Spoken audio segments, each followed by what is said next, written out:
You're tuned to The Drive on your 24/7 home of the black and gold. Steelers Nation Radio.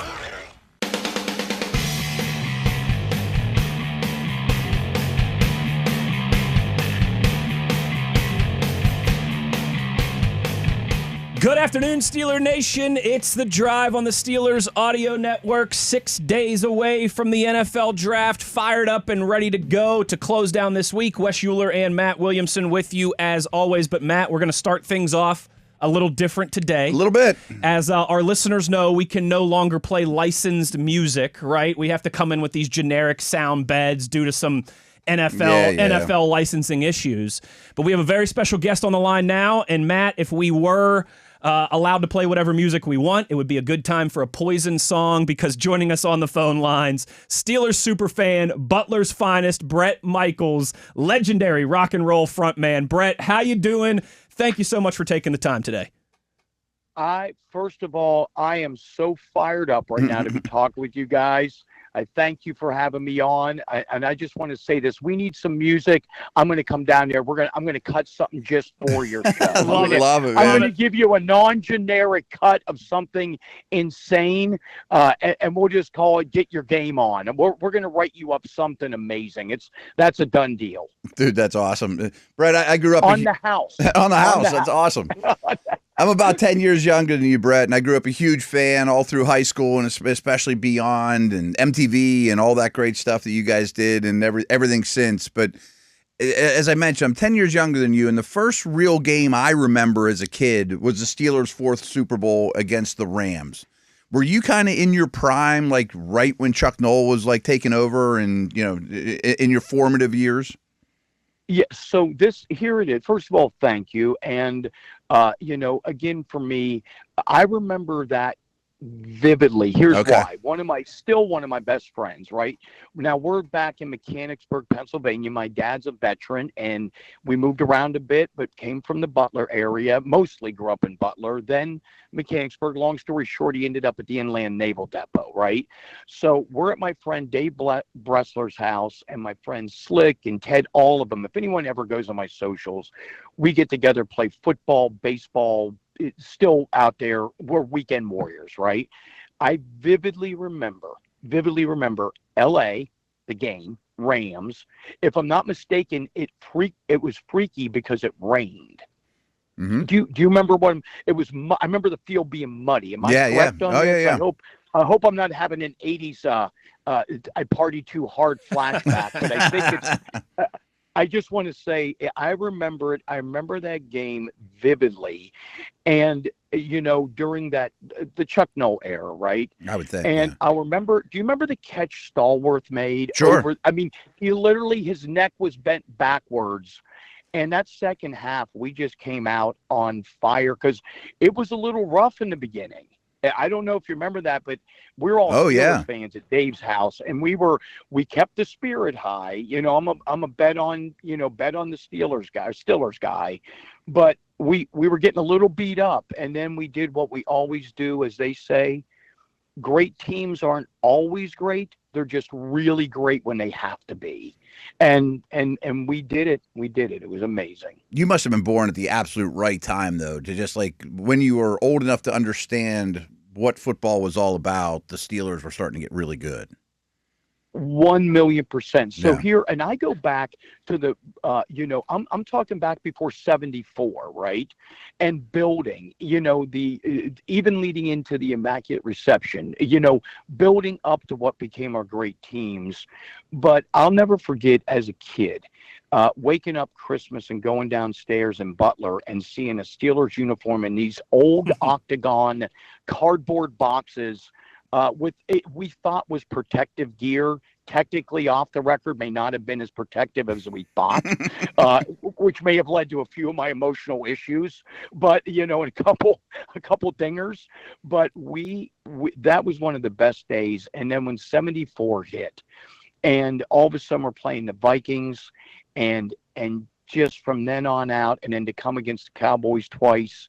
Then the next thing you know, we're playing the game against the Rams, and it was a good part of my life. But Jack Lambert changed my life. This is no lie. and this is a great story. Do you remember in the Super Bowl, again, we were having a rough go at the beginning, and Roy Gerella missed the kick, right? I don't want to bring up a bad moment. Yep. Great kicker, missed the kick. And Harris from the Cowboys got all over him. He's pounding his head, and Jack Lambert came back and threw him to the ground. And that willpower and determination from there on out, again, I go back to this, chemistry and willpower make all the difference. It gives you that extra 1% you need to win. You only got to be 1% better than the other team. You want to be 1,000,000% better, but you only need to beat them by 1%. And that moment with Jack Lambert as a young diabetic changed my life. It made me fired up. It made me realize, just go out there, be victorious, and don't be a victim. I love it. Love it. We're fired up to be chatting a little Steelers football and draft here with Bret Michaels. Bret, we're all three of us Western Pennsylvania guys. I'm from Butler County as well. Matt's a South Hills guy, so we all grew up in the Pittsburgh region. And you have obviously had a insanely successful career. Millions of albums sold, millions of tickets sold. But I got to imagine the relationship that you have with the Steelers organization, the things that you're able to do around the team, things like training camp and performances at Acrisure Stadium during games, and of course being a part of the NFL draft this week. I got to imagine that means probably just about as much to you as selling all those albums and all those tickets. It is. So you just summed it up. It is. I just want to put this up. There's my alarm to call you 20 minutes late. That is perfect, Bret Michaels. That's Rockstar stuff, dude. I meant well with the wrong time on my. I go, why is the alarm going off now? It's perfect. Honestly, it is bucket list dream come true. You have no idea. I'm going to be in Pittsburgh all this week. All this week through the draft, to be there and work with the Rooneys. Right, the best there is, the Rooneys, and to work with my friend Thomas Toll, John Waderick.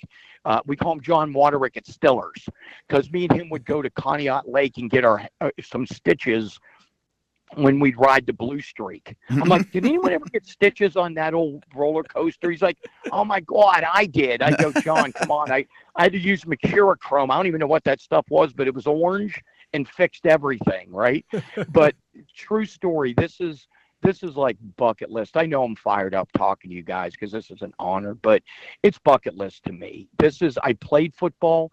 I'm going to make sure you guys have some great photos. The shoulder pads were bigger than I was. That's all I'm going to say. Nice. But playing football, living for music and sports, family and friends, that's my life. So this is like just everything coming together, and getting to Pittsburgh early. I get to do the Pittsburgh pierogi toss with Big Joe and all you guys. We're going to do the first ever Pittsburgh pierogi toss cornhole style. I love it. Oh, that's great. We don't know exactly what we're doing yet, but someone's going to get a pierogi in the pie hole. That's all we know. So, Bret, you mentioned Lambert. That's fantastic. You mentioned Lambert. Is he your all-time favorite Steeler, or is there somebody else? So, all right. I'm going to go really unlike what I'm going to say this. I don't want to go generic. Mm-hmm. I love all the Steelers for different reasons. They play different parts of my life, like music. You can have nothing but a good time, or a Talk Dirty Me, Cat Dragged In, rocking, and then you turn around and Something to Believe In, Every Rose, or Unbroken. Mm-hmm. Each of them play different parts. Terry Bradshaw came over, signed an autograph for me, was totally great when I was a kid. Mm-hmm. And then, but then you look at a guy like Jack Lambert that just, he played angry, and it was great. He played with a passion. He played angry. Jack Ham, obviously Franco, Rocky Blyer, I consider a friend now, but he's a veteran like my father. We had everyone in my family are veterans, including my sisters. Nice. And then to take my daughters, I want to say this, my daughters to the games, my wife, we go there and we wave the terrible towel on the field. Mike Tomlin, I'm saying this as he's a family friend. His son Mason comes out to Star Lake and opens the shows for me. And just so many different Steelers then and now. Jerome Bettis, one of the most fired up conversations I ever had. He just had this willpower to win. And Freiermuth, just, Watt, all of them. Just Harrison. I could go, this may take a 7-hour interview. I could name them all. I understand. Current, past, and current. But I'm just a believer that there's such a Pittsburgh is unique. There is a Pittsburghese, and it travels. And I go to Steelers bars in Arizona, and it's the only bar that's packed, and everyone having the time of their life. And it's just we have a certain language. My dad would go down to Three Rivers, and he's like, "Hey, we're going down Stillers. Has everyone got stuff?" And that's all we needed to know. We knew what time to show up, when to be there, when to tailgate, who brought this, who brought that. It was good. That's so cool. It's fantastic. Bret, and I know, obviously, kind of you speak to the uniqueness of Pittsburgh and being from this region and being a Steelers fan. I think a big part of that, right? I don't know about many places where you could find yourself and Wiz Khalifa on a stage together, other than Pittsburgh this week. What do you and another famous artist from this region have planned coming up here for the draft? Oh, I've got so much. So, first of all, Wiz, let me tell you, we call this the black and yellow. We decided together, this is the black and yellow, nothing but a good time and nothing but a good draft. Okay. That's what we're calling it. We're going to pick well. We're picking well. And so we decided we're going to mash it up. We talked through it. I'm going to make sure you guys see the funniest picture. I draw stuff out still. I'm not making this up, with a pencil and a piece of paper, how the stage could look. When I send you this drawing from how it started to where it became, it looks like I have crayons and build out the stage, and then we make it happen. And everyone at the NFL has been incredible to work with. Tim, and again, John Waterick, and all of them at Stillers have been great. Thomas Toll has been great, and everybody. But Wiz Khalifa, myself, playing we call it all killer hits, no filler. And feel free to use that when we make some bad hits, some really badass hits. Like, call it all killer hits, no filler, right? Love it. But we're going to bring that. We're going to bring those nothing but hit songs. The whole NFL draft music series kicks off with the song Nothing But a Good Time. Awesome. And it's not going to slow down from there. So, Brad, last thing I got for you, let you roll out of here. Please don't give any details, and I probably know the answer, but have you ever partied with Motley Crue or Ozzy? The answer is yes, and then there's even some I remember. Okay. Is it everything is cracked up to be? I even remember. I'm telling you, one time when we're talking on or off the record, I can't ever, I'm going to take it to the grave, guy. You can count on me. I got your back. But there's some stories I got to tell that you'll think I'm making it up. You're like, you're making that up. I'm like, I'm not making it up. It happened. And I would believe anything you told me. I live to talk about it. It's a good thing. By the way, a big shout out. Kane Brown going to be there Saturday. We got Kells singing the national anthem, and I don't want to forget, I'm going to try to, it may not be, I'm going to try my best. Maybe Donnie Iris. We got to get Donnie up there. Love it. Donnie Iris. Absolutely. That would be. We got to get Donnie. That would be. We got to get Donnie down by the mon for the draft. Bret just made my day. Say that one more time. Come on, Bret. You got to get Donnie down him on for the draft. Come on. Get Coach Carr down there. Oh, my God. Are you kidding and stuff? Nothing but a good time getting to chat with Bret Michaels here. Bret, we know you're on tour all summer after this, so have a blast, have a lot of fun. Tickets available at BretMichaels.com, and thank you so much for taking the time for us today. Hey, we love you, my brothers. Thank you. And here we go, Stillers. Here we go. We're going to rock. I'll leave you with one last thing. We are going to do some major pierogi tossing, so get ready. Get Big Joe ready, because he's going to be on the cutoff lawn chair. All right, we're all going to get the plow. Let me reword that. We're all going to get to throw some pierogies at Big Joe.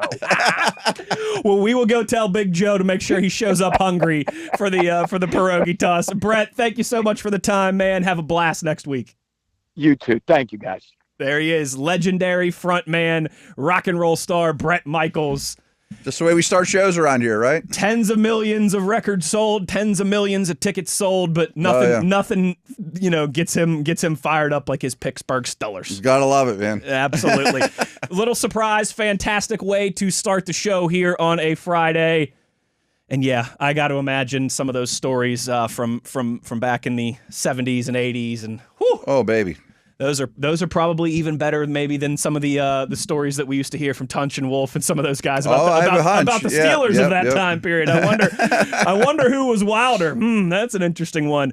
Great stuff there from Bret Michaels to start off this Friday show to really kind of kick off. We are now under a week away from the first round of the draft on the North Shore of Pittsburgh, Pennsylvania.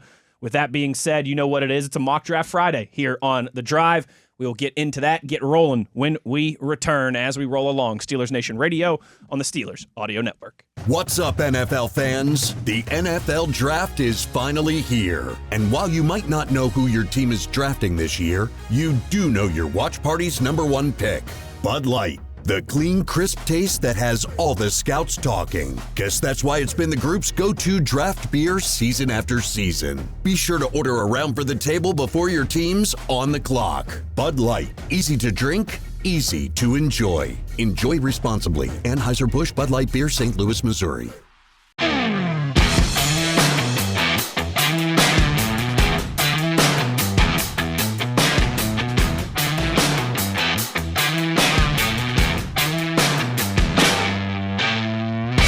Well, that's going to be a tough opening segment to beat in the. I gotta get in a different mind frame. In the history here, the.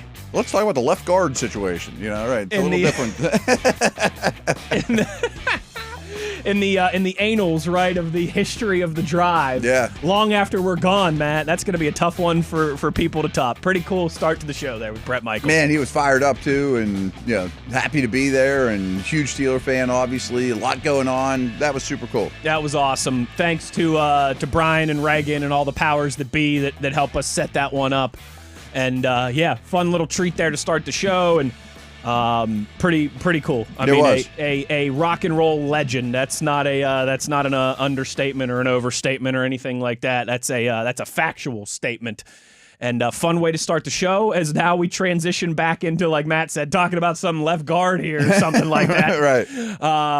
That's good value in the fourth round, But that's what we're here to do. You know what, though? Flip the switch. I think Bret Michaels would enjoy the switch being flipped into some Stiller conversation. Yeah, let's talk draft. So let's do it like we've been doing. Let's mock it up here on this Friday. And this might be How many rounds? I did 7 just to have it as an option. I'm not saying we have to go the distance. Whatever you want to do. Let's see what we can get accomplished here in the rest of the hour maybe and go from there. Yeah, let's just roll and see how it goes. Fernando Mendoza first off the board to the Raiders. No shocker there. Sonny Styles goes second to the Jets in this mock. David Bailey third to the Cardinals. I don't know if that would happen, but again, he's going to be gone. They're not going to be there they're going to be gone in the top 20 either way. Right. And if that happens, I think Tennessee would be doing jumping jacks and heel kicks up to the podium to draft Arvell Reese, which they do here at pick 4. The Giants take Jeremiah Love. Huh. Interesting. Okay. I don't know about that. I mean, I know it's a new regime. They did just do the high running back pick thing not too long ago with Saquon. Right. But new regime, different decision makers and all that. The Browns. I think Dart would appreciate it, though. If you're making Dart's life easier. I mean, it's not like it's a bad player. He might be the best player in this draft. Yeah. Certainly. But for our purposes, these top 5 or 6 don't really matter. We know who's going to go. Top 10. Pick 6, the Browns take Spencer Fanu. First offensive lineman off the board. Wow. I see the appeal. Realistic, yeah. Yeah, I see the appeal. I mean, because their lines, I think we brought this up yesterday. I mean, there's a chance he could start at 5 spots. And that in itself is just an interchangeable chess piece that gives him a lot of value, not to mention what he does on the field. I think I said this to you last week or something. I am not sure if Spencer Fanu is going to be great. But he's going to be a good NFL player for a long time. I bet. He's going to last, and he's going to start a lot of games. And 7, Caleb Downs goes to our nation's capital and becomes a Washington Commander. I think they would really like a defensive playmaker like that. Back-to-back Buckeyes here is Carnell Tate, goes pick 8 to the Saints. That leaves. I think they'd jump on that. I think so, yeah, too. that's about as good as it gets for them. I think Kansas City might jump on this, too. Francis Mauigoa at pick 9. Yeah, exactly. Offensive lineman out of the U. At pick 10, the Bengals, for the second straight year, take an edge rusher in the first round. They go Reuben Bain Jr. Okay.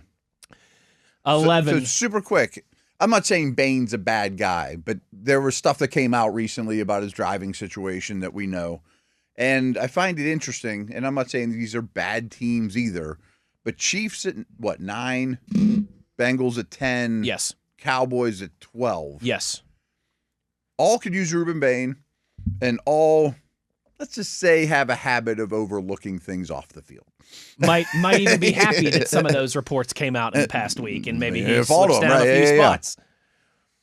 Interesting. That's a fair point to make. Yep. Some teams just view these things differently. Number 11, and I hate it, but I actually kind of like it for this exercise. Venga Ioane goes off the board. Pick 11 to the Dolphins. Makes it more fun because we got to talk through something. Because now we've got to talk through something different. He certainly seems slightly less than a week before the draft. That's the guy that if he's there, we just take him no matter what, Now, we've never had the pick between like him and Fanu. Right. Right. That'd be an interesting conversation. That would be an interesting conversation. Yeah, maybe we'll have that conversation next week. We'll do some would you rathers next week. 12, the Cowboys take Mansour Delane, corner out of LSU. Okay. 13, the Rams take Mekhi Lemon, wide receiver out of USC. That's becoming pretty chalky, and I totally understand it. Yeah. 14, Jordan Tyson goes to Baltimore in this exercise. Today's his workout. Today is his workout. So Adam Schefter put out, I think it was 14 or 16 teams are planning on attending. Okay. I had heard yesterday he's not going to run or jump, though. He's just going to run routes and do drills. Interesting. So no 40, no. No. But maybe while we're on, or certainly next week, we'll get at least some feedback from it. But I don't think we're going to get times. Interesting. That to me, that's a bit of a red flag. But all these people that are in the know seem to think he's going higher and higher and higher in all these drafts. Maybe he will be on the board at pick 21. I don't know.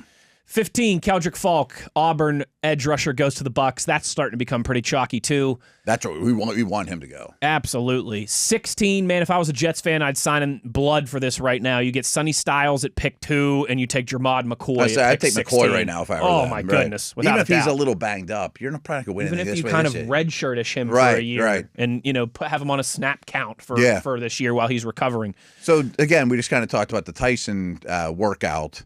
And again, I'm not a doctor, but the fact that McCoy worked out once for half an hour or whatever doesn't mean he's 100% out of the woods from a red flag medical distinction. 17, Monroe Freeling goes to the Lions. 18, Caden Proctor goes to the Vikings. Ooh. 19, Dylan Theneman, the safety from Oregon, to the Carolina Panthers. And pick 20, the Cowboys take Akeem Messidor, edge rusher out of the U. We want him to go too. I feel him like and Falk are like home runs when they go. Absolutely. Yeah, I feel like if Messidor is going to go in the first round, that pick 20 to the Cowboys might be the landing spot. Yeah, I see Tampa a lot as well. I think their seat's a little warm. That's a good call. Yeah. That's a good call. So, pick 21, the Steelers on the clock. Kenyon Sadiq still on the board. Omar Cooper Jr. still on the board. KC Concepcion on the board. Denzel Boston on the board. Caleb Lomu, Emmanuel McNeil Warren, Max Ianachor. At this point, everyone Matt, listens like Matt's is going to push for Max, blah, blah, blah, blah, blah. Let's do something different, though, and take the receiver. I think so. Yeah, just for fun. And to me, it comes down to Omar Cooper Jr. or KC Concepcion. Yeah. And I feel like I think there's a case for both for the Steelers. Same. Yeah. And I feel like we go Cooper Jr. for 2 reasons. One, because I feel like most of the time in these mocks, we've taken Venga or KC in the Sunshine Band. Everyone knows they're my crushes, right. And also, reminder, we got to take a guy from Indiana at some point. Oh, right. Because Omar Khan, 3 years, every year, has made a selection check that box for the right off the champion. bat and be done. Okay. You good with going Omar Cooper Jr. I am here? fine.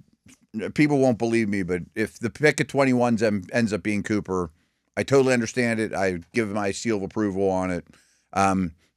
Everyone knows I would take Max, but I want to do something different here. I I could be easily convinced to take Max or KC here, but I'm saying let's do something different. Yeah, he's a big body, good after the catch. And another one who would certainly fit the bill there. It's a pretty strong wide receiver room. Oh, absolutely. He also, his play demeanor fits in around here. He blocks, he plays hard, physical. 22, Emmanuel McNeil-Warren goes off the board to the Chargers. 23, Caleb Lomu to the Eagles. The Chiefs make a trade up a few picks with the Browns. They take Avion Terrell out of Clemson, the corner. Peter Woods goes 25 to the Bears. Denzel Boston, 26 to Buffalo. Okay. KC Concepcion, 27 to the Niners. Well, now we want those guys to go, you know? Yeah, true.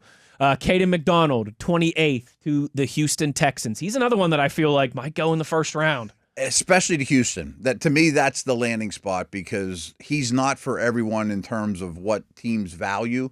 Everybody would love to have him. Run stuffer. I mean, like, of course that has value. But the way Houston's designed with their run and hit linebackers and playing so much nickel, they need a space eater in the middle. And frankly, that team, I don't know what to think about Stroud, but I was so high on them when they came to Pittsburgh in the playoffs and they really don't have that many needs.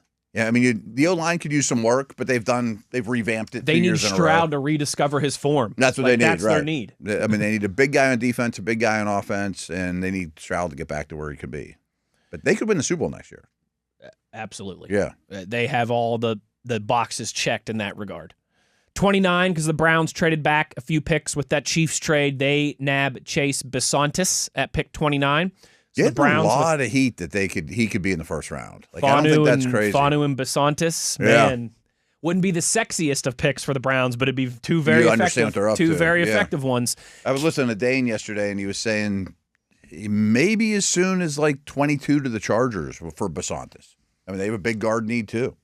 Kenyon Sadiq, 30 to the Dolphins. That's the Broncos trade there. I think he's a smidge overrated. The Waddle trade. But man, you're thrilled to get that guy at 30. Yes. At 30, that's a great landing spot. Zion Young, 31 to the Patriots, the edge from Mizzou. And Brandon Cisse closes down the first round, the corner out of South Carolina. I've done a lot of corner work the last 2 or 3 days. Falling out with him a little bit? I don't see it with that guy. I mean, he's an athlete, but football-wise, whoa, he scares me. I don't like hearing that. But I do like seeing there's a lot more day 2 corners that I like now the more homework I've done. I've been a little late to that party.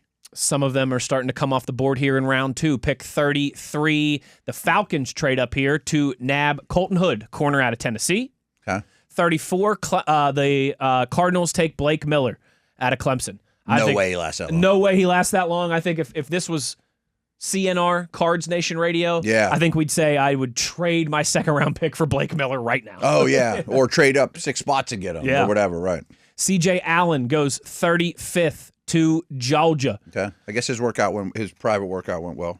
Or to Georgia, pardon me. He's out of Georgia. He goes to the Titans. Goes to Tennessee, okay. 36, the Dolphins on the clock here after trading up to nab Chris Johnson, the corner out of San Diego State. Another guy I think is going to go in the first round.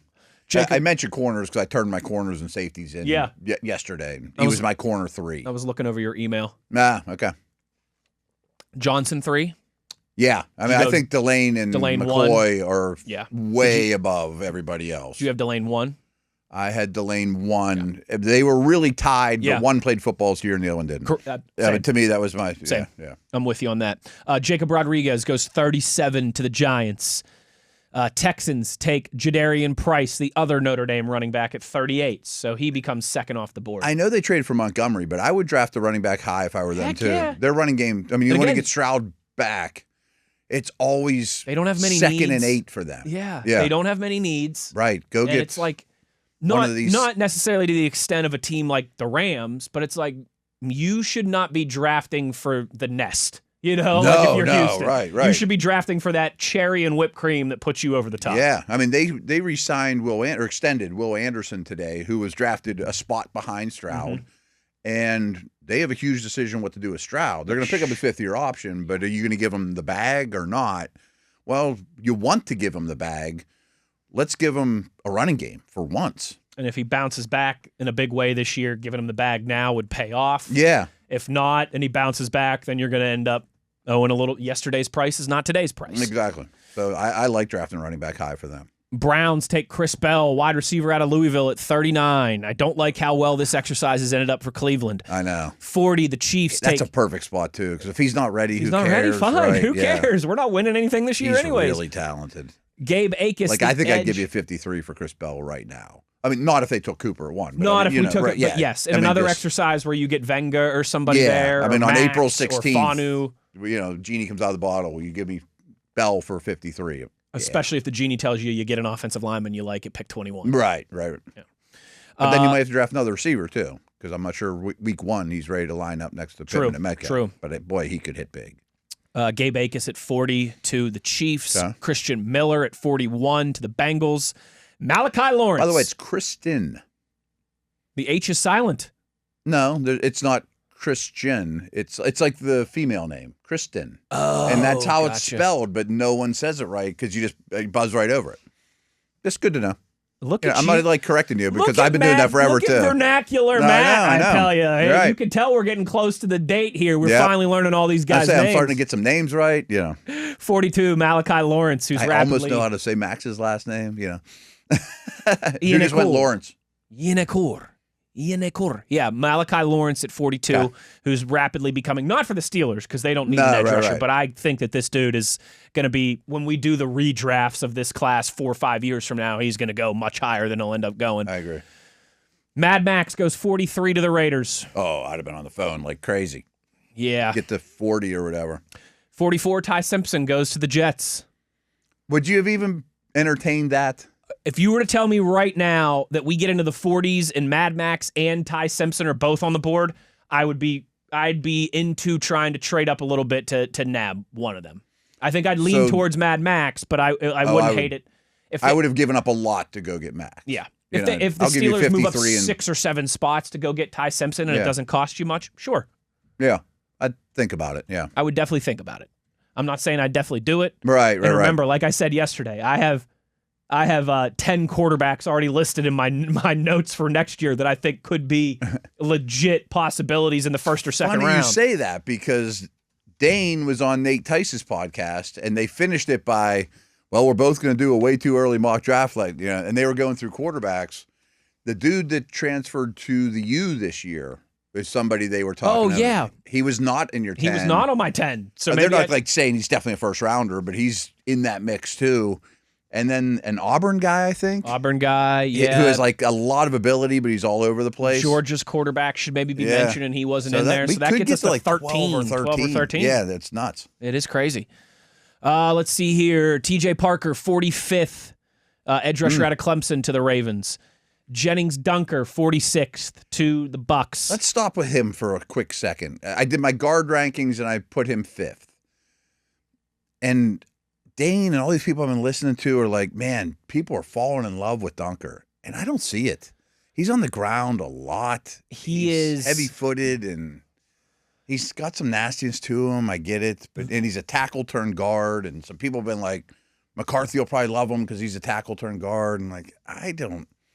If he doesn't have crazy red hair and doesn't look wild, are we talking about him much differently? You know what I mean? Matt, you know how when... Iowa guys hit, I know that. Sure, but, you know.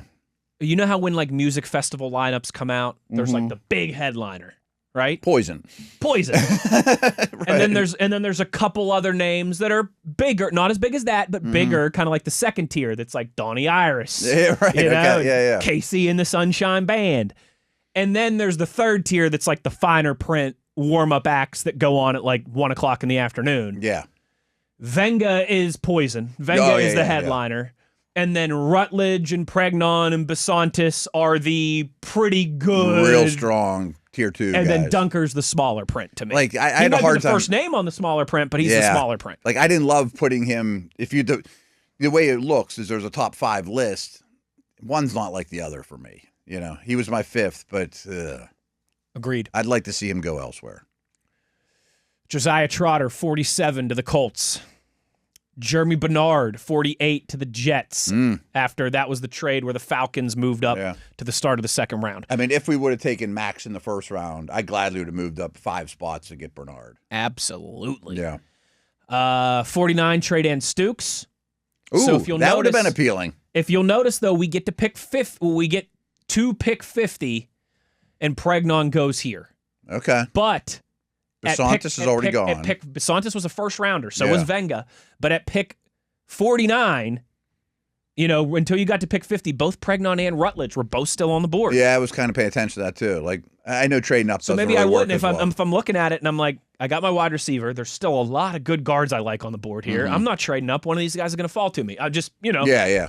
Now, again, I'll people will be sick of hearing it, but 10 picks ago, I'd have given you anything you wanted to go get Max. I'd give you 53 and a 30 and a fourth. Whatever. I'm good. I'm good with that too. But assuming he's gone, I don't think he'll last that long anyway. I think that's kind of hypothetical. But with those two guards on the board, it's kind of like when Zach Frazier was on the board. You just kind of hold your water. Don't blink. Don't blink. Yeah, keep your fingers crossed. Don't blink, baby. Yeah. So Pregnon goes 50 to the Lions. So the Lions get Freeling and Pregnon. Wow. To rebuild That's that a Dan offensive Campbell line. move, yeah. Cassius Howell, the edge out of A&M, goes 51 to Carolina.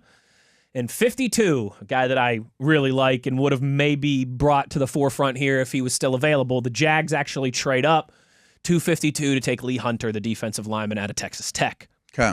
So that means Rutledge is still there. That means Rutledge is still there. That means Caleb Banks is still there. Keontae Scott, Anthony Hill Jr., Chris Brazel's still there.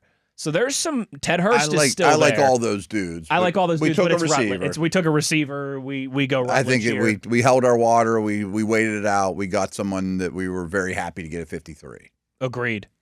So the big nasty Keelan Rutledge out of Georgia Tech is our second round pick. First round, Omar Cooper Jr., our national champion wide receiver out of Indiana. Second round, Rutledge, the badass from Georgia Tech, who Steelers fans would love watching him run block. That would be for sure really popular. Him and Mason McCormick might be able to run for office in Pittsburgh eventually. Part of me says to do this, and part of me says not to. But listeners, if you go highlight or just go watch his highlights, you're going to fall in love with him, and you're going to want to be a Steeler. And I tell you not to do it because if he's not a Steeler, you're going to be mad. Oh man! But like is even if you're not into O-line play, which can be a little nerdy, don't get me wrong. Sure. That's about as fun of a college guard tape as you will watch.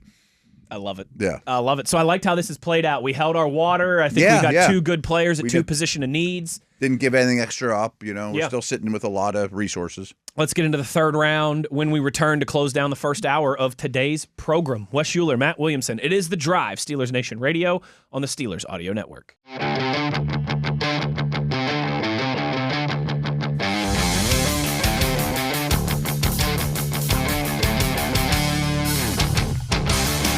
Closing down the first hour of the program here, having some fun on a Friday. Kicked things off with legendary frontman Bret Michaels. That was really fun. That was a lot of fun. And I meant to tell you this when we went to break. You and TV kind of ahead of time were, like TV had mentioned how like he grew up in the perfect time to be, he's a teenager, right? As the Steelers are winning 4 Super Bowls. And then I thought, for you and I who both tend to admit we don't think we're the best interviewers. We're not great question askers. Dude, that was a perfect question you asked him right off the jump, just about his childhood in the Steelers and the Super Bowls. I thought about it, like if I was born 10 years earlier, it was a perfect question by you to start. And my formative years would have been like when they were starting to get good.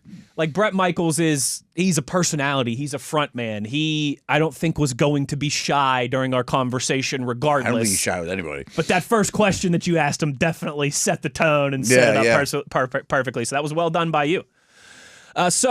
At 53, we left you with the Steelers taking Keelan Rutledge, the guard out of Georgia Tech, after nabbing national champion wide receiver Omar Cooper Jr.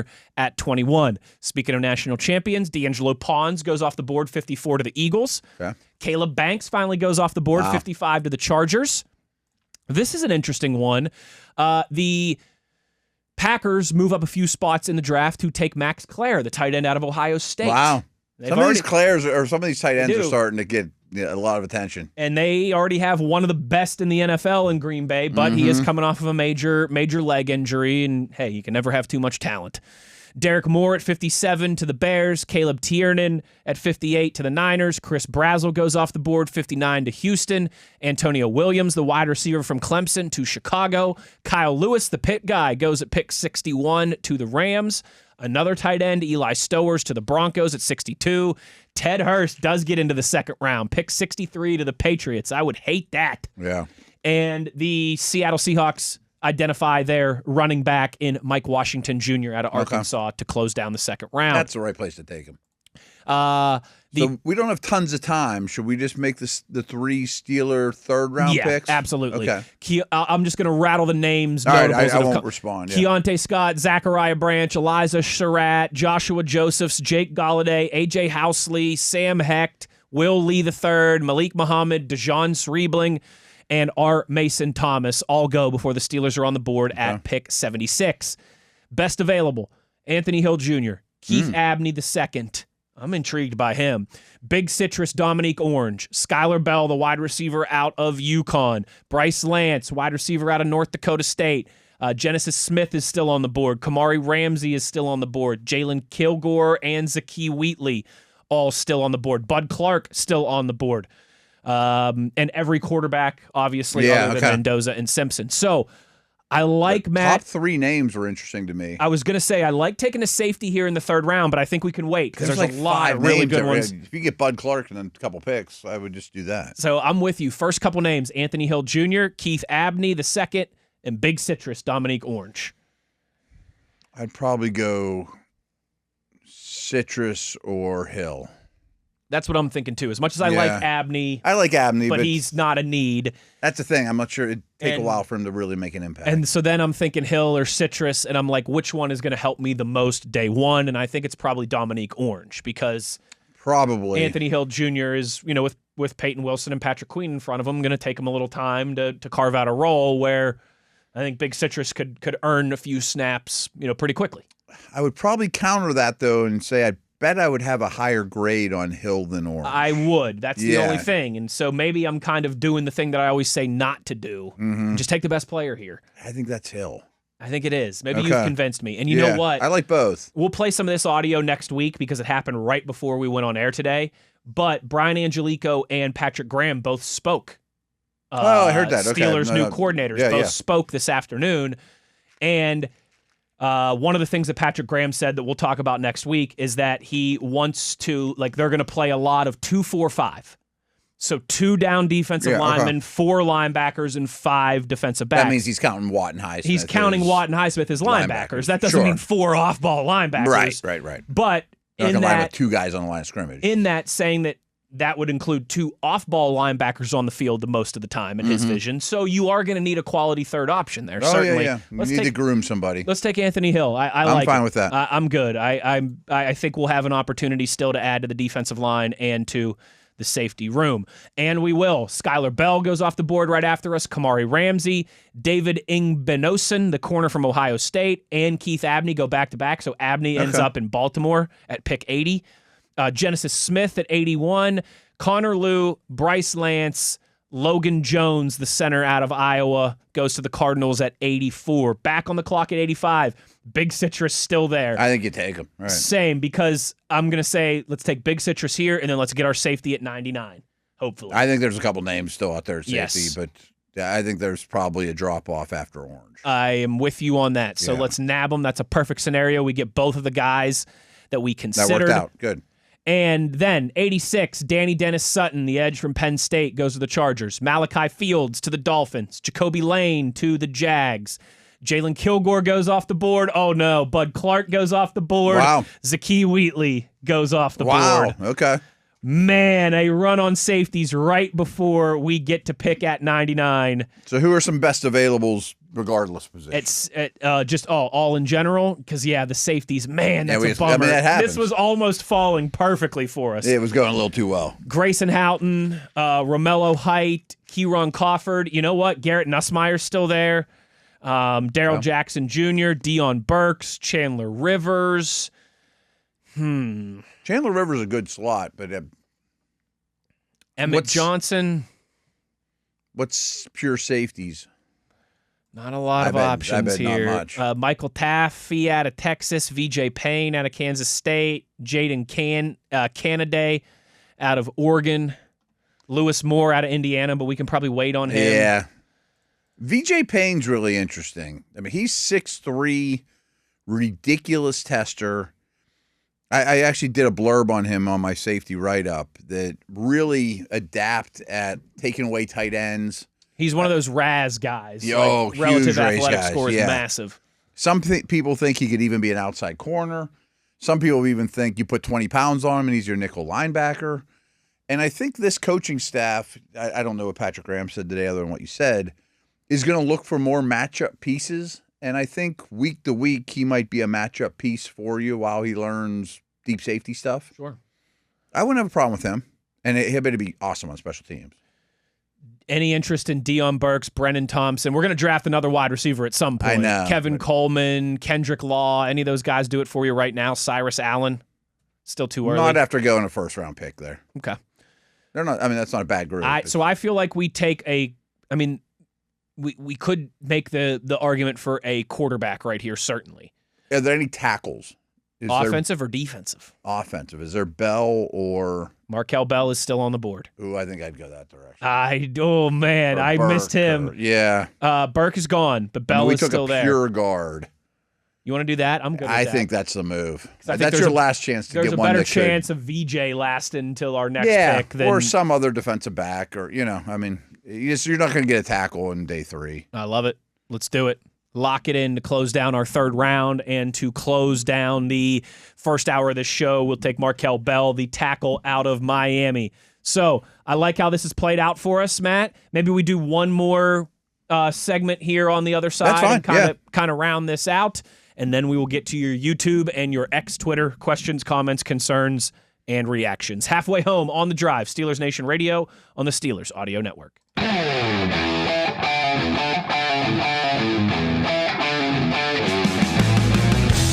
Good evening, Steeler Nation. How we doing? Well, that's good. Us too. Hour number 2 here on Bret Michaels' favorite sports talk radio program. That's what he told us off the air. Oh, yeah. He said, I've been doing this radio stuff all week. You guys are way better than everybody else. No, I'm just kidding. But that was a lot of fun. If you missed it, if you joined us late, if somehow in your podcast feed or whatever you're listening to the second hour here first, we did kick off. Check it out, yeah. We did kick off the show today with an iconic frontman, of course, Western Pennsylvania's very own Bret Michaels, and one of the biggest stellar fans that you could ever hope to meet. Had a lot of fun covering a lot of different ground with him to start the show today. We are into round 4. We have nabbed Omar Cooper Jr., Keelan Rutledge, Anthony Hill Jr., Big Citrus, Dominique Orange, and Markel Bell with our first 5 picks. Matt? I think we're in pretty good shape so far. This is pretty close to like I would trade the Steelers' first 5 picks for these first 5 guys. Yeah, it's pretty okay. It's when everything sort of fell into place a little better than you expected. Pretty good. So let's continue here. I don't know if we're going to go through all 7 rounds, but let's at least do another 15 minutes or so here into the 4th round. And I'm not going to read every single name here now. I do think we're going to have to draft a defensive back or 2 soon, and maybe take 2 chips at that. I agree, but what if I were to tell you that at pick 121, we're back on the clock, 22 picks since our last, and Garrett Nussmeier's still on the board? Ooh, I think you got to be pretty interested at this point. No, every quarterback other than the big 2. So no quarterback goes in the 3rd round. Okay. So I'm certainly interested. I'd be interested in Nuss. I'd be interested in, Emmett Johnson, the running back out of Nebraska. I know that's a little bit of a Some people have him as the number 2 pick. back, and I get that. VJ Payne is still there as well. So yeah, I mean, you could have a quarterback that some people have as the number 2 quarterback. You could have a running back that some people have as the number 2 running back. Oscar Delp and Michael Trigg, both still on the board. Those would be nice luxury picks. There's a chance we're going to get 2 of these names, though. There is. We do have another one coming up soon. Or you go safety in VJ Payne. I think you have to take the defensive back. Yeah? Just because, that's the biggest immediate need and get it taken care of. We've pushed it back.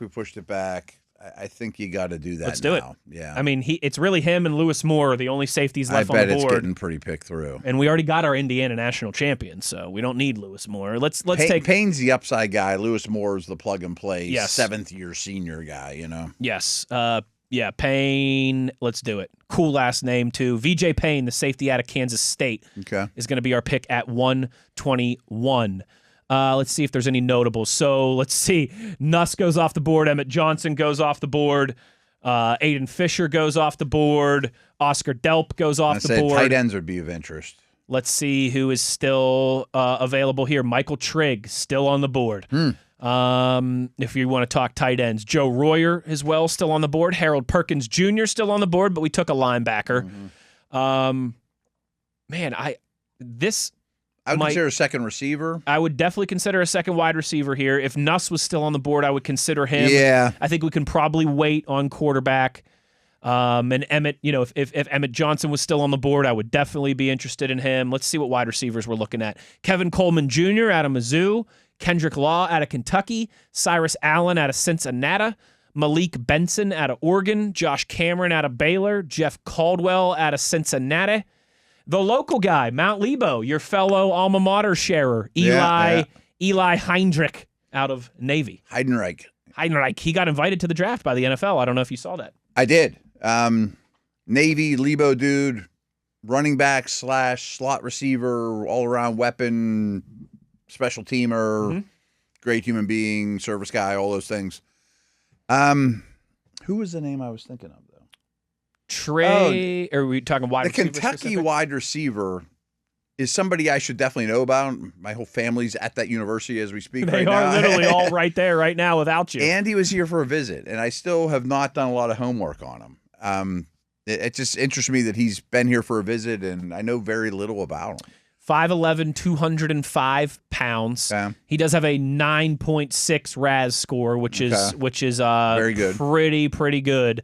Let's see here if I can get some numbers for you. 4.45 40-yard dash, 42 vertical, 10.8 broad jump. Those are all tremendous numbers. Those are I think a 10.0 is the best RAS you can have. So, a 9.8 is great. Historical comp, Sterling Shepard, Ricky Pearsall.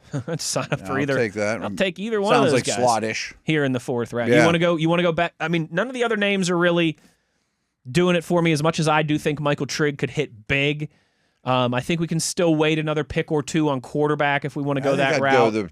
I think I'd go the receiver route. I think so too. Yeah. Let's do it. Let's take Kendrick Law. I promise to do work on him on the weekend. That's somebody I should know more about. But he projects to me as my hunch, just what you read there in the little I'd heard before this, is very athletic project, mostly slot, not entirely slot, maybe return guy. But I bet there's some listeners that know more about him than I do. So in the fourth round, we nab VJ Payne, safety out of Kansas State, and we nab Kendrick Law, wide receiver out of Kentucky. Big athletes for their positions. Very athletic. Into the fifth round, Trigg goes off the board to the Texans to start the fifth round. Let's see any other notables. Carson Beck goes to the Browns because that's just what they need. Is another mid-tier quarterback. They collect them like I used to collect Pokemon cards when I was a kid. D'Angelo Pounds goes off the board. Man, if he makes it to round 5, I'd be surprised. I know he's undersized, but let's see any other notables here. So a couple guys I'd be looking at. Mount Lebo Eli goes to Buffalo at pick 159. I'd be looking for a true running back. Okay. Kalon Black out of Indiana. I like Kalon Black a lot. Roman Hemby out of Indiana. Robert Henry Jr. out of UTSA, University of Texas San Antonio. Let's see. Jamari Taylor from Virginia. Adam Randall from Clemson. Black could room with Cooper, too. That's always good. More national title guys. That is always good. Your boy Desmond Reed is still there. Yeah, it's a little early for a fluke. Black is really good in protection. Tested a lot better than I thought he would. He's definitely of interest. I would be curious of the tight end situation because I know it's just deep, and I bet maybe the Notre Dame dude's around. Or he is not, but your boy Marlon Klein is still there out of Michigan. That's certainly appealing. Is the other Ohio State guy? I meant to tell you. Yes, I was digging more into Nate Trice's. Yeah. He had Marlon Klein as like top 70 on his big board. Oh, so people love him. Yeah. He's got a lot of ability, like a big, heavy baseball background. I would love to see him at this neighborhood. Sorry, what were you about to ask us? If the other Ohio State dude with the longer name, he's more the blocking tight end. He was in for a visit too, so I think would fit the bill. But I think I'd prefer Klein. So you don't even really need to look him up. I think Klein's the better. I don't think the Ohio State guy has been nabbed already, I believe. So Klein is still there if we want to go tight end. Kalen Black, if we want to go running back. I like both those. In terms of best available, actually, Kalen Black is right towards the top with Zane Durant from Penn State. I guess we could double up on the defensive line, but we doubled up on the offensive line. Durant's kind of an undersized, doesn't really fit type dude. I like the idea of taking Black or Klein here. That would be my vote, and that's a coin flip. Whatever one you like better. I think I want to go Black just because I injuries really could hit that position. Injuries could hit that really position. In a bad spot. I really want somebody 2 dogs, 1 bone with Caleb Johnson to push him. So let's go Kalen Black. He's tenacious. I mean, I think he is going to be a coach's favorite and may end up being like a special teamer type guy in the pros. Yes. So that's our 5th round pick. We don't pick again for a long time till the very last pick of the 6th round. And this probably won't surprise you much, Matt, but by then, the run on quarterbacks has happened. Oh, so they're pretty much all gone except for Sawyer Robinson and Cade Klubnik. Those are the only ones left. Baron Morton out of Texas Tech, who you were asking me about the other week, is still some people like him, but I don't know. I think he was at this point. I mean, I just don't see any traits, and at least when we talk Taylon Green and we talk Cole Payton and guys like that, there's traits that you can hang your hat on. Those are the guys I think they'll be truly interested. Yes, where I think, and I think it's like I think Morton round. was just kind of a solid college football quarterback. Right. You may just throw that pick away if you're picking him now. Like, are you going to trade Rudolph or cut Rudolph to keep him? You know. Right. And the Michigan tight end is gone as well.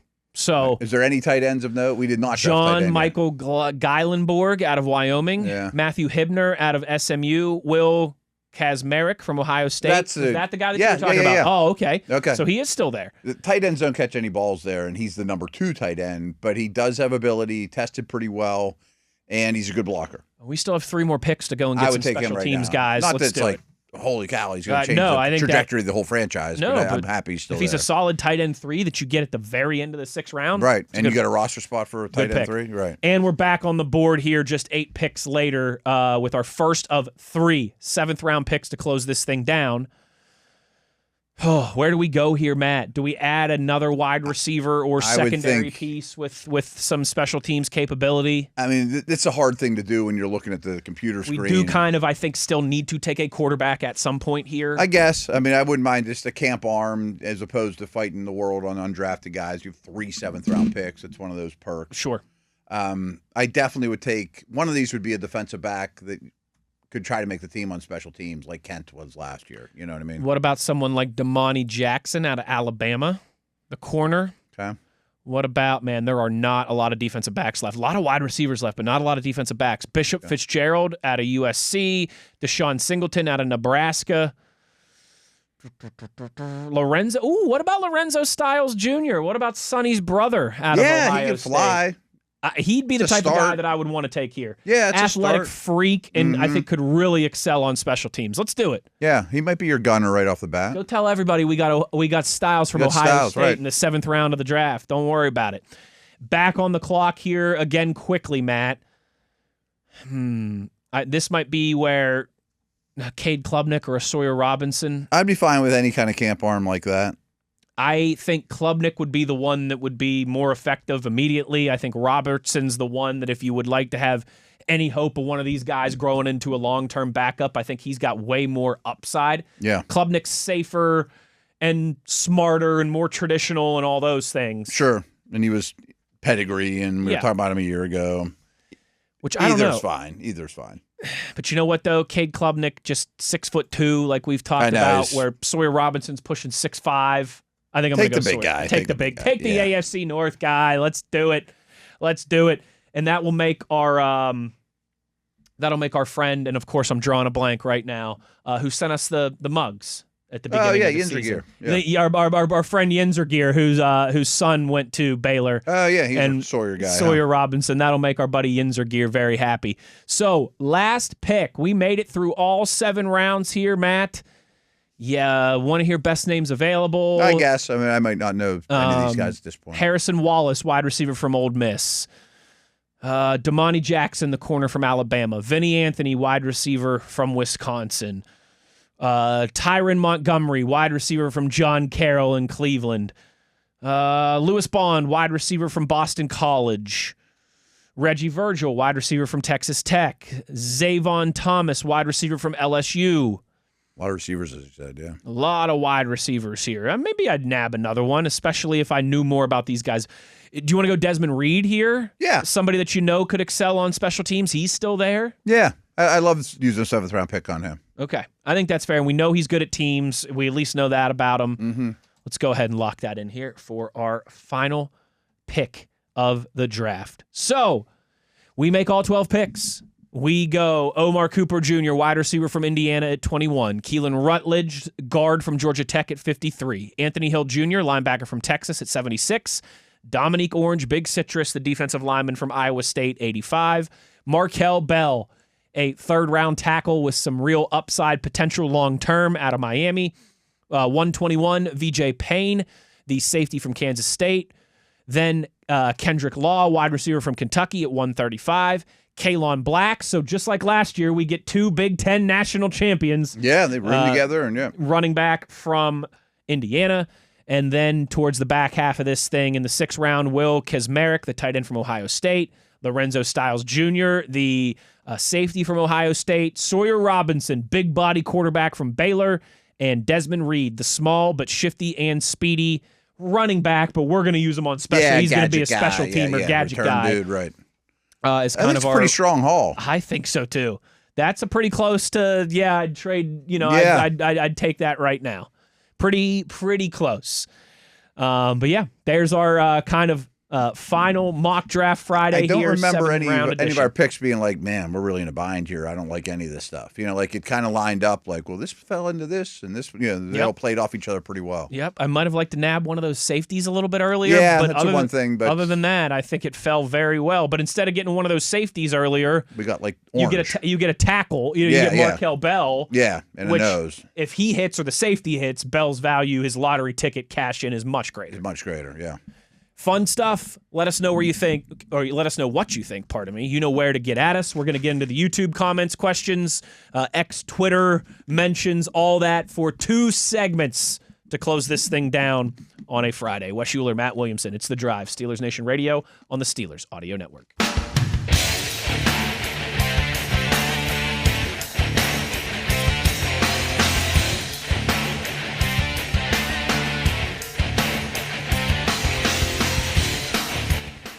Down the home stretch here on a Friday, and what is going to be, really starting tomorrow, Matt, just about 7 or 8 straight days of chaos. I'd say a whirlwind's about to really ensue. Yeah, unbelievable. It all there's a lot of sports stuff going on Saturday, just in Pittsburgh. Just tomorrow in Pittsburgh, and I think people are going to start flocking. Just tomorrow in Pittsburgh, Paul Skeens is on the bump, and it's Paul Skeens bobblehead day. Right, Yinzers.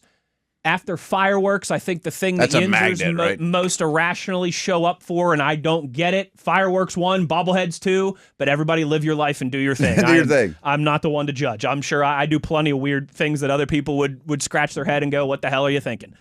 Saturday, Skeens on the bump and Skeens bobblehead. That's 40,000 people at the Buccos game. They might even sell out. At 4 o'clock. Pens Flyers game 1 at 8 o'clock. So there's time between those. But still, a lot of people are going to try to do the doubleheader move, or right. When I was a young warthog, I would have definitely done something like that. But I'm 35 and washed up now. You're doing spring ball though, aren't you? Oh, that's true. That's true. I am doing the spring game down in Morgantown and then the hockey game. How long has it been since Pens were in the playoffs? 3 or 4. 3. They've missed the last 3, I think. Okay. So 4 years, 3 of the last. Yeah, that'll be pumping. It's been like, I think 7 for Philly, so it's going to be wild. Yeah. There's a Riverhounds game, sold out, 5,000 people downtown Saturday night. Wow. There's a David Spade stand-up comedy show at the Byam Theater downtown, sold out Saturday night. You're on top of this. There is a basketball tournament at the convention center with 700, I think it is, AAU teams. Wow. Okay. And not to mention the draft starts the next week, so there'll be plenty of ongoing construction and moving and shaking for that. I can't believe you know the AAU thing, but that brings so many people in. I tweeted out all the chaos, and someone tweeted back to me and was like, oh, by the way, there's 700 AAU basketball teams at the convention center. Driving in from all over the place, yeah. So, folks, if you're trying to be in downtown Pittsburgh on Saturday, tomorrow, you should probably leave sometime today wow. to go ahead and get in line. And then we get into the draft week. And then we get into draft week. This is what we play for. This is what we live for. This is the life, baby. And we're going to be living it up here in Pittsburgh for the next 7 or 8 days. With that, we're going to get to a bunch of your tweets, your YouTube comments, all that good stuff that we get to here to close shows down in the off season. Ian says, I have to admit, I've never eaten at Sharky's. My parents are from the Latrobe area, and I went to St. Vincent College. Am I an embarrassment to my family? Obviously you are. Ian, I mean, did you at least drink at Sharky's? I haven't eaten that much at Sharky's. That's true. Never eaten is different than I didn't go there late night and have a couple. I don't think I've ever sat in a booth and sat there and ate. Right. I mean, we've done shows. And John, the owner, is awesome. Sometimes a pizza just arrives right in front of us. Exactly I mean, the food's right. phenomenal. Food's Don't get great. me wrong, but I don't go there for dinner very often. Now we do an end of camp get together, which is fun, and they feed us like insane people. And the food's great. Ian, for someone that went to you're an St. embarrassment Vincent, to your family. I can't believe you never. It's not as embarrassing as when I inevitably wax you in Halo 2 one of these days, but it's pretty. Is that the same dude? Pretty close on the list. Yeah. Okay. Yeah. Yeah, you're an embarrassment to your family. Steeler Nation 9. Well, I wonder though, what were you just a Dino's guy and you went there exclusively? Did you just not, did you just hang out on campus? Yeah. Or Ian, is there a place in Latrobe that Matt and I need to know about that we haven't been to yet that you used to hang out? Follow up with us on that one. Steeler Nation 920 says hot take. Pretty happy where we're at though. Oh yeah. They take care of us. I walk in there, I feel like Bret Michaels. Steeler Nation 920 tweets us and says, hot take, vanilla ice cream is only for milkshakes and malts. Otherwise, miss me with all that plain Jane. In large part, I kind of agree. Or a sundae. But that was going to be my, if you go to, and I've got kids that are at this age now, popular thing to do is ice cream bar at birthday parties. You get a big bowl of vanilla ice cream, and then there's a million toppings. And when it's that, because I'm putting a bunch of Oreos and Reese's and peanut butter syrup and all that good stuff. I mean, if I was 8 and my parents took me to Dairy Queen and we got a banana split, holy smokes. I mean, that was unbelievable. Unbelievable. Right. And a Blizzard, but I guess that would kind of fall into the shake Blizzards weren't mold. invented when I was 8. Really? Yeah. Interesting. I don't know the invention of Blizzards, but there wasn't as many to pick from when I was that young, like your kid's age. TV, look it up for us. What year did Dairy Queen roll out the first Blizzard? I remember when it happened. I was probably 10, 12, I'm guessing. Okay. Probably 85 is my overall. Mid-80s? Yeah. So I was going to say, I remember some of my first vivid childhood memories are hopping. 85, I nailed it. 85 was a good year. Look at Williamson. Yeah. Some of my earliest vivid memories as a kid are being 5, 6, 7 years old and hopping in my grandpa's truck with him to go to Dairy Queen to get a Blizzard. Yeah. Michael tweets and says, I think there's a real chance the Steelers take Caden McDonald, and the 20-year-old thing you guys mentioned yesterday is a big part of it. I just don't know where you're going to take him. But that's the thing. I don't think they would take him at 21. I don't either. I don't think he's going to be there at 53. Right. And he's not somebody I would move around to target. Now, he's one of those, if he somehow is there at 53, that might throw off our grand scheme of plans to be like, hey, it would. This guy is really good. But I think 21's a little too rich for the Steelers' needs and his skill set. So I'm going to say one thing positive about that situation, one thing negative about that situation. First off, none of their D linemen look like that anymore.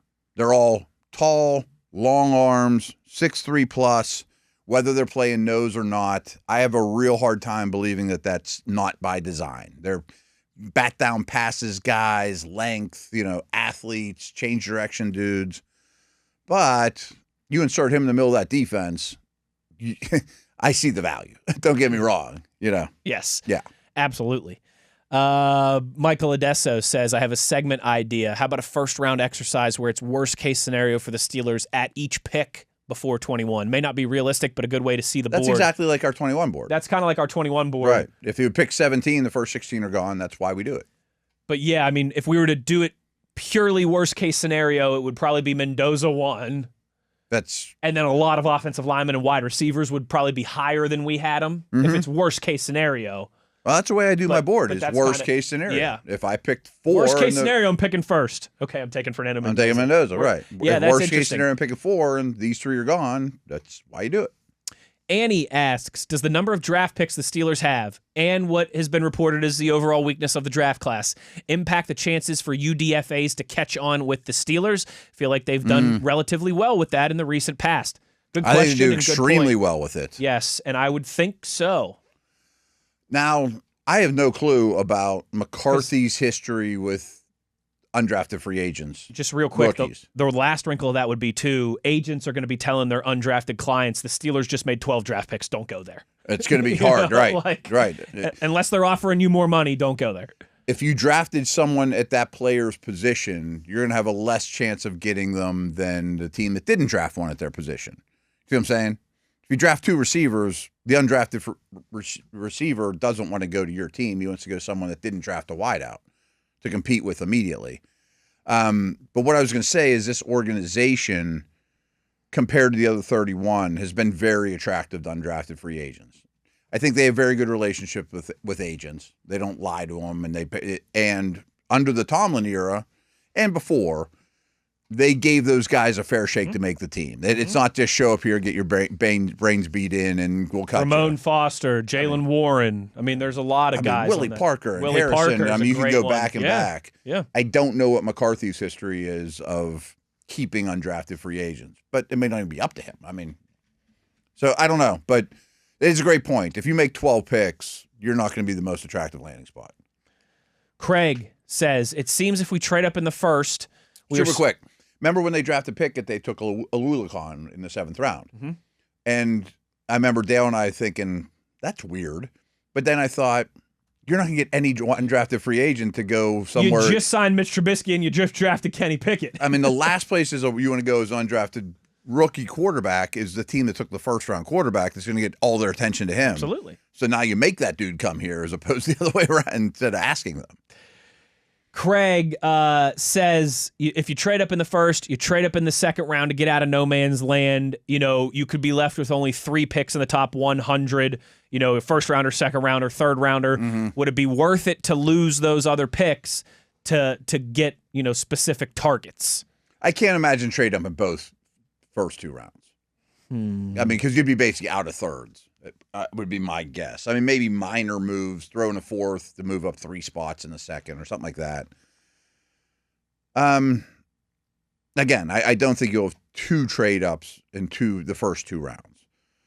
But I would love, and this might even be a next week conversation, there's 6 or 7 receivers, including Cooper, who we took.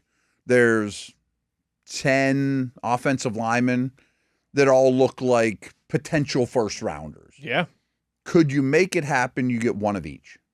I don't think that's insane. I don't think it's insane. Right. It'll take a little finagling. Yeah. But I do think it's realistic. I think it's realistic. I think you could leave this draft with, I don't know, Proctor and Boston. You know what I mean? Like, wouldn't hate that. Right. Wouldn't hate names that we don't always pick in our mocks, but, are in those buckets. DCass asks, question for Matt and Wes. Is there anything to the fact that 3 of the top defenders are from the same collegiate team, like having the other guys there in a way made it easier for them to have good film? I'm no scout, just thinking out loud. That's interesting because I've wondered that too. Yeah. Like, how much is just Ohio State had a trio of bona fide studs on defense this year? How much is it of them all playing as part of, along with Caleb McDonald, who could be a first-round pick, a lot of other guys, with Matt Patricia, who... I think Patricia has a lot to do with it. Who I used to call the pencil fraud when he was a head coach because I thought he was way out of his element, and why the heck are you holding a laminated play sheet with a pencil? He still does that. It drives me crazy. You're not Bret Michaels, dude. You don't need to have a front man persona, all right? You're a defensive coordinator. Get the call in and stop trying to look so cool, you hipster. Not to be critical. Yeah. How much of it is that the fact that they have a great defensive coordinator and a lot of talent? I mean, he's definitely overqualified for a college defensive coordinator. But I also laugh, too, when people say, and I'm not saying that this is you, DCass, but I laugh when people say you could never draft a quarterback out of Ohio State because they all historically have stunk, right? Yeah. But I do kind of the other side and be like, look at the guys on defense that get drafted out of Ohio State, and they almost always hit. Yeah, exactly. I know. The wide receivers always hit, and it's hard not to do some helmet scouting to some degree. Sure. And especially if it's a staff that's been there a real long time and does the same thing over and over. You know, like this group of Bama guys that aren't, or maybe like the next group of Bama guys that were never touched by Saban aren't the same as Saban in his prime, pumping out Minka and those type of dudes. I think a better example than the Ohio defense, though, Ohio State defense, is some of these Georgia defenses lately that just had so many dudes, Trayvon Walker and Jordan Davis and Jalen Carter, and they can't even all get on the field together.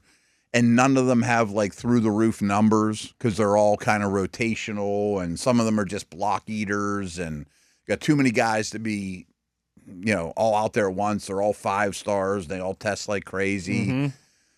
It's a factor. Don't get me wrong, but I don't look at this group of Ohio State blue chippers and think, they're just living off the other guy. Someone's riding someone's coattails. Yeah, it's not a Batman and Robin situation, in my opinion. Sometimes you have Jamar Chase and Justin Jefferson in the same wide receiver room at LSU. Yeah, and they're both deserving and they're both awesome. Maybe the 2 best wide receivers in the world. Yeah. I mean, Puka's in that conversation, JSN's in that conversation, but I mean, the Ohio State receivers. I mean, the 3rd guy, 4th guy are all really good pros. Speaking of JSN, that's part of the reason why I think he was later in the first round of a pick. It's he's a good player, but he's just another one of these Ohio State wide receivers. He's not Garrett Wilson or Olave, but he's really good. You know? I mean, even like Ibuka and Tate, the summer before their final year as a Buckeye, they're not as good as the guys before them. I don't know if they'll quite make the first round.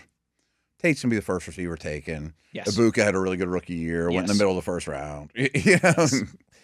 Sudesh says, happy Friday, guys. I've been looking at safeties, mostly free safeties. So far, really only familiar with Genesis Smith and Jacoby Thomas. Who has caught your attention?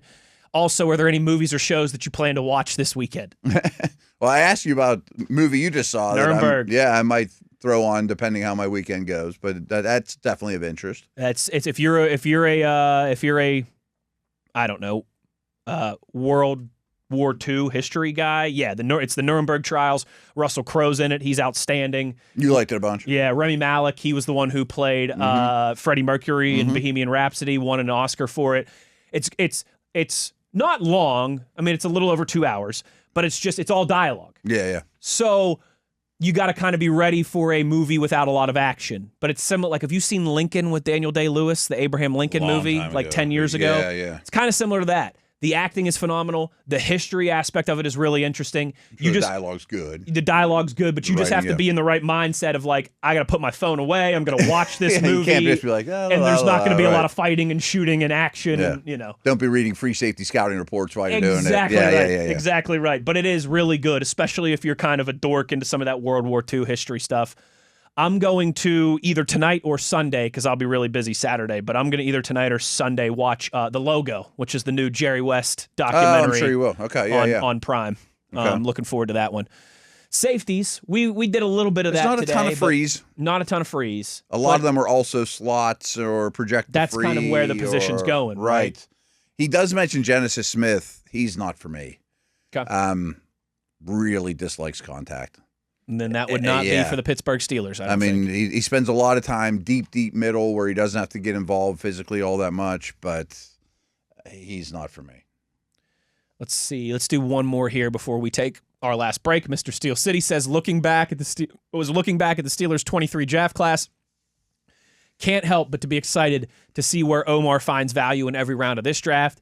Getting guys like Herbig in the 4th round, Spencer Anderson in the 7th round is very encouraging to me. Spencer with the Steelers' 7th round is a slam dunk home run. Slam dunk. Yeah. And Mr. Steel City, I agree. That's if the Steelers do end up making 12 picks, or say it's 10 or 11. Yeah. I think that's something to be excited about. If you look back 3 years from now and be like, totally, man, they got 3 keepers on the 3rd day. He made 6 picks or 7 picks 6 picks on the 3rd day, and half of them end up being guys that are part of the solution, not the problem. Exactly right. That's worth it, man. Totally. All right, last break. More questions, comments, concerns, reactions to get us out of here before we shut this thing down for the weekend, and we well, I was going to say rest. I'm not going to be resting tomorrow, but we kind of have our last little breather before next week gets crazy. You know where to get at us if you want to get involved. It's The Drive, Steelers Nation Radio on the Steelers Audio Network.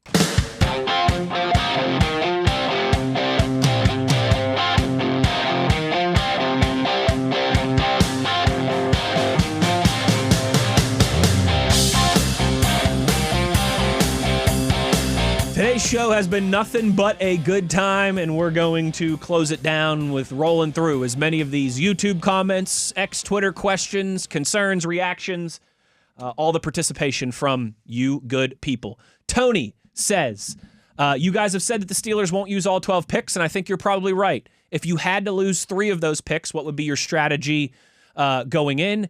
Which picks would you trade to move up and in which rounds? Would you have any concern about moving up in the 3rd or 4th rounds? Any chance the Steelers can get an extra 2nd-round pick? All good questions. Yeah. Not easy answers. Not easy answers, but I would certainly be willing to part with one of my 3rd-round picks to move up in the 2nd round. I might be willing to part with a 3rd-round pick and like a 4th or 5th-round pick. Ooh. To move up in the 2nd, you mean? Yeah, to move up in the 2nd round. Yeah. Yes. Depending how far you had to go, but like we just did a 7-round mock, so like if Max were to fall to 37 and it cost me 53, a 3rd and a 4th, or 53 and 2/3, yeah, I mean you could probably convince me after I landed Cooper or somebody of that nature, Concepcion or somebody like that. I would think having 5, it's kind of the sweet spot of the draft, so I hesitate to say this, but having 5 picks from your first pick in the 3rd round to your last pick in the 4th round, which is what, like 40 pick gap, you could afford to get rid of some of that. You know what I mean? You have 5 picks in a really short amount of time. You could move 2 of those without any problem. If it gets you a little for something for next year or helps you up the move to get, you know, what you think's a starter. The easy answer is it'd be great to dump 1 or 2 of those 3 7s. Sure. But I think the only way you're going to do that is what I laid out a couple days ago is, okay, we'll give you, we're sitting in, you want to get to 43, and you're sitting there going, well, let's say you want to get to 40. And you're like, okay, we'll give you 53 and our first 3rd. Okay. And we're also going to throw in a 7th, and you're going to throw in a next year's 5th. You know, like that's kind of like the Omar move is not on the surface. It's a pretty clean deal. 53 and a 3rd gets me up to 43 or whatever. But let's do a little something on the side too. I'm going to dump this 2 7s and you give me a 5th next year too. All right, that's a deal. You know? Yeah. And then all of a sudden you moved 4 picks for 1 and you gained 1 for next year and all your problems are solved with too many picks. You know what, too, I didn't realize when the Steelers moved up from 17 to 14 to draft Broderick Jones, and I realized that's just 17 to 14. It's only 3 spots, but it's still the 1st round. Things are pricey in that world. For pick 4, to get pick 14, the Steelers, all they had to give up was pick 17 and pick 120. I know.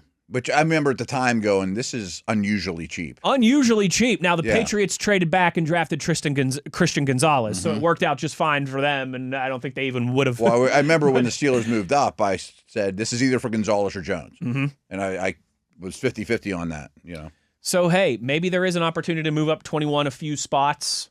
Especially if this is a draft that the teams don't want to, no one wants to tango. Everyone wants to move back.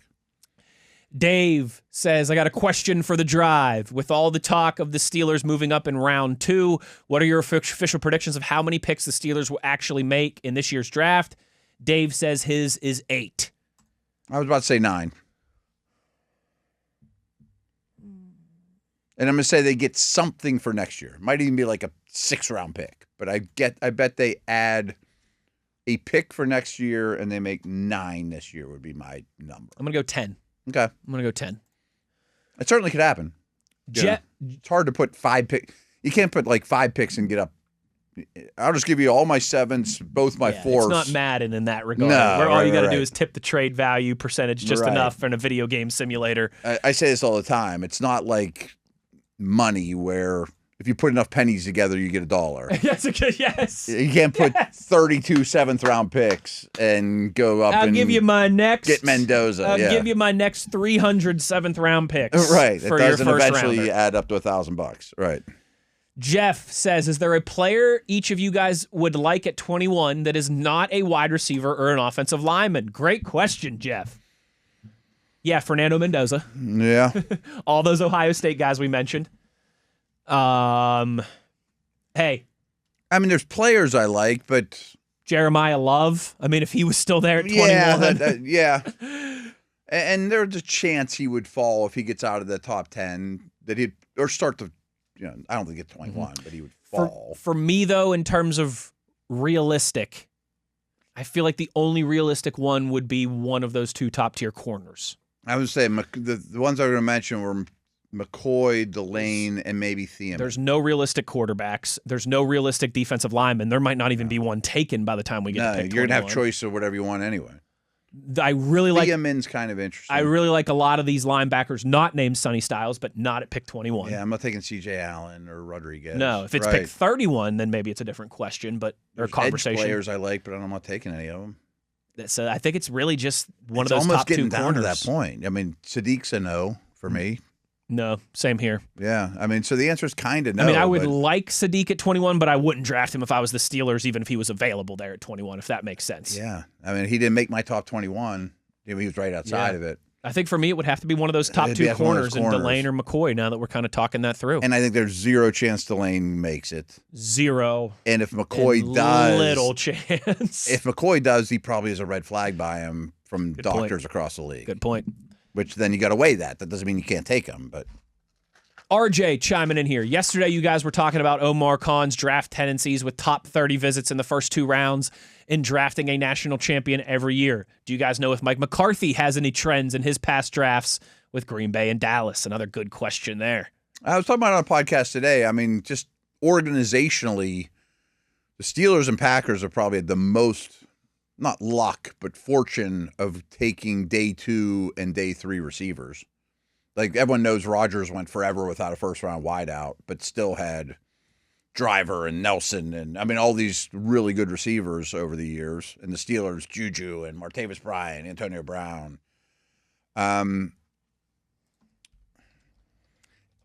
It's hard, though, because a head coach isn't in charge of the front office. I don't even know. I know he had, I'm certain, no one's told me this, that I'm sure McCarthy had plenty of input in his last 2 stops as head coach. Like, I don't think that he's just sitting in the corner doing nothing and no one cares what he says. Yeah. But I don't know if he was the final decision maker. I bet not. I know in Dallas he wasn't. I know who the final decision maker in Dallas is. Jerry Jones and Stephen Jones. Right. And I'm sure they listened to their head coach, of course, and I'm sure they will this year. But he could have all the tendencies he wants, and they're going to take who they want. And Green Bay's just a weird organization, too. I mean, they don't have an owner. One is like the most prominent owner in the league, and one doesn't have an owner. So their structure is a little weird, too. Matt, this one plays into some of the around campus little teasers that we've had today and yesterday. Joby mentions that I have to include Nico Iamaleava, I believe is how he pronounces his name. He's the one who controversially transferred from Tennessee to UCLA last year. I think little undersized and raw, but has crazy, crazy traits. And DJ Lagway. I think Dale called him, I'm a leaving. Yeah, he's one of those that I don't know if he's tall enough to ride the ride in Pittsburgh, but he has got traits. But he could have a monster season. Oh, my gosh. And we could be talking, and who's the next one? And DJ Lagway, who was a massive recruit at Florida, and things hadn't gone the way, and he just transferred to Baylor. Those are both 2 good names, Joby. So that puts us up to, what, 15? There's always a name like Carson Wentz that from a smaller school that nobody's even talking about yet. Absolutely. No one's talking about Joe Burrow. No one's talking about Baker Mayfield. Those guys were first and second picks in the draft. No one other than your boy Wes Uhler was talking about Fernando Mendoza until he at least was on lists until September. He was more well known than Wentz or correct. Those dudes. But he wasn't Arch and Klubnik and Aller and Sellers and Nuss. Although somebody tweeted at you back in August and told you this guy's the truth. T-Mac says, who's more underrated, Joey Porter Jr. or Zach Frazier? That is Frazier. That is music to all of our Pitt listeners' ears right there. Let's talk about the Penn State and the West Virginia guys. I think Frazier because I think JPJ is starting to get his flowers nationally. I do too, and I also think he has more weaknesses to his game. I'm not saying he's a worse player. I get what you're saying, yeah. I mean, he's much better in man than zone. Honestly, he's an improved tackler, but he's not the best tackler out there. Frazier doesn't really have any weaknesses. The center is probably always going to be underrated. You know right. I mean, what he does is, with all respect to Joey, Frazier's definitely a top 5 center. Mm-hmm. And there's only 32 of them, so it's not like you're fighting 128 of them or whatever. Sure. But Porter's not a top 5 corner. There's a chance he could be someday. I think probably all the really good centers are underrated, except for Creed Humphrey because he's got a bunch of Super Bowls and everybody's seen him play, and maybe Tyler Linderbaum now that he's signed the massive contract. I think is overrated now. Might be at least a little overpaid. Yeah. Although, granted, they've got the space and it makes a ton of sense for the Raiders. Yeah. But I would rather Frazier than Linderbaum. Agreed. If they both cost $1. Agreed. Let's see here. Smooth Dave. We got time for one or two more. Smooth Dave. The Steelers have connections to Omar Cooper via Adam Henry and Signetti, Mad Max and Jordan Tyson via Hines Ward, Nuss via McCarthy, and Jacob Rodriguez via CJ Ayu? Who do we have on the staff that's tied to Texas Tech? Linebacker? CJ Ayu, I think, is the outside linebacker coach. New guy, younger guy. Okay. Yeah. See, he must be a Texas Tech guy then. He is. Imagine. And I wouldn't have put 2 and 2 together on that. Is it more, hey, Smooth Dave, good finds there, dude. Is it more likely to draft those players? Also, would Hines Ward have good intel on Mad Max, even though he's the wide receiver coach? Yes, absolutely. Of course he would. Of course absolutely. he would. Yeah. I mean, game planned around him and tell you what type of guy he is and how he is in practice and how he is in the locker room and And those are really good finds, Smooth Dave. But I can promise you, I just know how the coaching world works. They got a lot more connections than that. McCarthy's probably worked with. They got connections the everywhere, Iowa baby. State defensive coordinator 10 years ago, and they had beers together. Whatever. At the combine. They had beers together at Sharky's, and Ian wasn't there to see it all go down. Right, because he's disgraced to his family. That's gonna do it for today. It was a good week. Love you guys on the YouTube and the X Twitter. We really appreciate it. Hopefully it's as fun for you all as it is for us to get into some of this participation every day. It has been a good week, like Matt said. Big thanks to Bret Michaels joining us today. Yeah, how cool is that? Very cool. Big thanks to TV for producing on the video side. Folks, enjoy the weekend. Breathe a little bit because when we get back here Monday, it's going to be the start of a crazy 5, 6, 7 days here in Western Pennsylvania. But that will do it for us today. For Matt Williamson, I'm Wes Uhler. Take care, everybody. Enjoy the weekend, and we'll talk to you next week. As always, you know where to find us. It's on your 24/7 home of the black and gold, Steelers Nation Radio on the Steelers Audio Network.